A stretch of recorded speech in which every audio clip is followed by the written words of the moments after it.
What's going on, y'all? I'm Xander J on the road to victory, and this is my first YouTube video. Let's kick it off with the Women's Chamber, and who I'm picking to win is Bianca Belair. I really had Liv Morgan, but with her winning the tag team titles, I think there are too many talented superstars on the roster right now to try to squeeze into WrestleMania already, and having her defend the tag titles and go for the women's title just ain't it.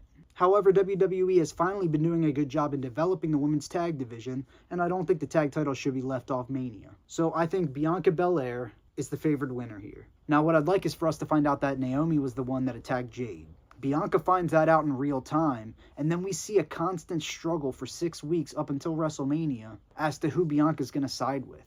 And then in night one, we get Naomi versus Jade, and then this leads to Bianca turning heel, aligning with her old friend Naomi, which sets up a great feud for a babyface Rhea against a heel Bianca. Now, my number 2 is probably going to surprise a lot of you, and that is Roxanne Perez. The reason for this is because I just don't see it being anyone else. I don't think it makes sense right now to put Alexa straight into a title program, and I think Naomi is going to be dealing with Jade. When it comes to Bayley, I just don't see it. A babyface versus babyface match just won't do it for me. I think Rhea needs a real feud that she can sink her teeth into. When it comes to the women's tag team match with Trish Stratus and Tiffany Stratton against Nia Jax and Candice LeRae, I'm a little more torn up than most people on this. A lot of people think that it's a shoo-in win for the babyfaces, but I'm not so sure. You see, before I thought the best program for Nia and Candice going into WrestleMania would be in the tag team division. And I think a way to move them into that tag team title picture would be to have them take a victory here. I think Trish could take the loss, and you could even set up Trish against Chelsea for WrestleMania. Now, I do think that if Charlotte's going to come in and defeat Tiffy at WrestleMania, then Tiffy and Trish really should go over here, because there really hasn't been any substance so far for this title reign when it comes to Tiffy. When it comes to the Kevin Owens and Sami Zayn feud, I really think Kevin needs the win here. Initially, I thought Sami should take the win so Kevin could beat Randy, because I think Randy continuing to lose at PLEs could be what eventually leads him to a heel turn. Lately, I've been leaning towards giving it to Kevin at the Chamber so that Randy can get his win at Mania, and then you can extend the program. Now for the most interesting part of the card with so many moving parts ever since the final boss came back, the men's Elimination Chamber match. I've been really going back and forth on this, but I think at this point I'm leaning towards Drew McIntyre taking the win. See, you think back to when Drew came back from the Punk feud, and he said that there was only one person that reached out to him.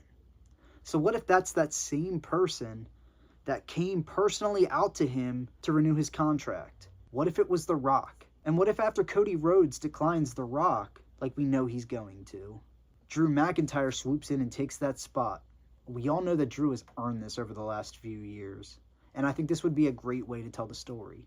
My runner-up is CM Punk. I still think a corporate Phil would be good, and we know that CM Punk is a great heel. But I just don't know if WWE is ready to pull the trigger on heel CM Punk yet. What I would like about CM Punk turning heel here and taking the belt off of Cody is that you could set up a program for SummerSlam then with CM Punk and Roman, which everybody's been clamoring to see, and it would have a lot more story behind it. Roman could be bitter that The Rock chose CM Punk instead of him to represent him. And you could even play it that the wise man leaves Roman for Punk once he has the belt. Now, I think this tells a really compelling story, and if The Rock is able to wrestle at WrestleMania 42, I think this is a perfect way to set up that Rock and Roman match. I think most people agree that Damian Priest is probably the last on the list here, only because there's just not enough story there, and unless Cody does make the heel turn, there's really no way to make it make sense. And let's be real, nobody wants to see Logan Paul in that spot. So then that brings us to Seth Rollins. And while I think it would be a really compelling story to have him double back to the mistakes he made in the past and sell out again, I just think there's too much stock in the Seth vs. Roman match. When it comes to John Cena, I've been saying this since he announced the retirement tour. I don't think the play is for him to win here. The same way I didn't think he should win the Royal Rumble. He hasn't won for years, and unless he's going to do the heel turn, which I highly doubt, I'd rather see him struggle. That's the story. He can't win. He's constantly losing, but he keeps fighting. That's what his character's all about. So he loses the Royal Rumble. He loses Elimination Chamber.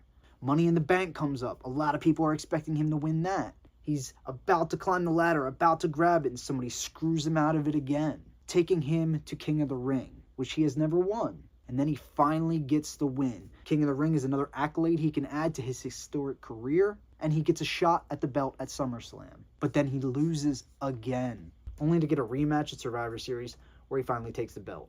That's my plan for John Cena. That's the story that I think would be the most compelling. Watching him constantly struggle and fight for it to no avail until the last hour. And that's why I think Drew McIntyre is going to face Cody Rhodes in the main event of Night 2 of WrestleMania 41. But these are my predictions. Let me know what you think in the comments, and please subscribe. I'm going to be making a lot more videos like this. Thank you.